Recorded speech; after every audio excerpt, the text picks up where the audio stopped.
যেই মানবতা বিরোধী অপরাধের তদন্ত শেষ করার জন্য যতটুকু সময় প্রয়োজন তার চেয়ে অনেক কম সময়ের মধ্যেই আমাদের তদন্ত সংস্থা এই তদন্ত কাজগুলো সমাপ্ত করার জন্য আপ্রাণ চেষ্টা করছেন।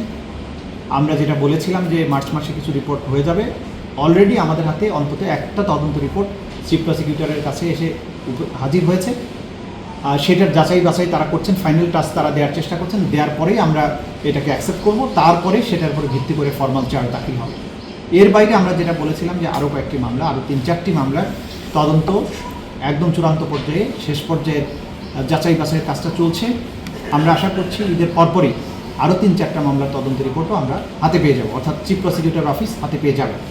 আমাদের কাছে যখন এসে পৌঁছাবে আমরা সেটা পর্যালোচনা করে তখন অভিযুক্তদের বিরুদ্ধে আনুষ্ঠানিক অভিযোগ দাখিল করব, অর্থাৎ ফর্মাল চার্জ দাখিল করব।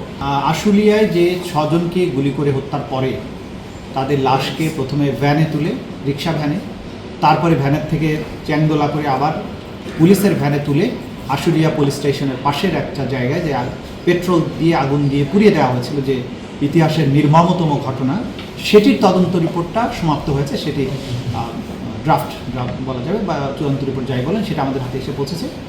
সামান্য কিছু ঘষা মাজার কাজ বাকি আছে। তার মানে আমরা বলতে পারি যে অন্তত একটা রিপোর্ট আমাদের হাতে এসে পৌঁছে গেছে। ফর্মাল চার্জ আমরা এটা চিফ প্রসিকিউটর অফিস কিন্তু আমরা পর্যালোচনা করব। আমাদের চিফ প্রসিকিউটরের অফিস পর্যালোচনা করে যে কোনো তদন্ত রিপোর্টকে নাকচ করে দিতে পারে, পুনরায় তদন্ত পাঠাতে পারে। আবার যে রিপোর্ট এসেছে সেটার ভিত্তিতে সেখানে যদি সাফিসিয়েন্ট মনে করা হয় তাহলে চিফ প্রসিকিউটর সেটার উপরে ভিত্তি করে ফর্মাল চার্জ দাখিল করতে পারে। আমাদের কাছে আসার পরে আমাদের কাছে এসেছে, আমরা এটা বিশ্লেষণ করে দেখব। দেখার পরে আমরা যদি মনে করি তদন্ত সঠিক আছে তাহলে আমরা এটার ভিত্তিতে ফর্মাল চার্জ দাখিল করব। তো পর্যালোচনা চলছে, শেষ করার পরে বলতে পারবো।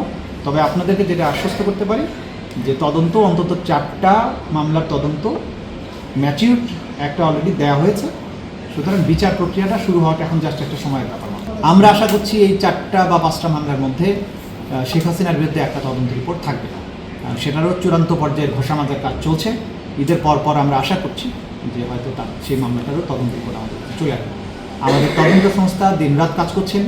তাদের অনেক সীমাবদ্ধতা থাকা সত্ত্বেও তারা মানবতা বিরোধী অপরাধের যে বিষয়টি তাদের জন্য নতুন, তারা যেহেতু সাধারণ পুলিশ বাহিনী থেকে এসেছে, তারপরেও তারা সর্বোচ্চটা দেওয়ার চেষ্টা করছেন। আশা করছি তারা এখানে সফল হবেন, তারা রিপোর্ট দাখিল করতে সক্ষম হবেন এবং সেটার মাধ্যমে আনুষ্ঠানিক বিচারের যে যাত্রা সেটা শুরু হবে।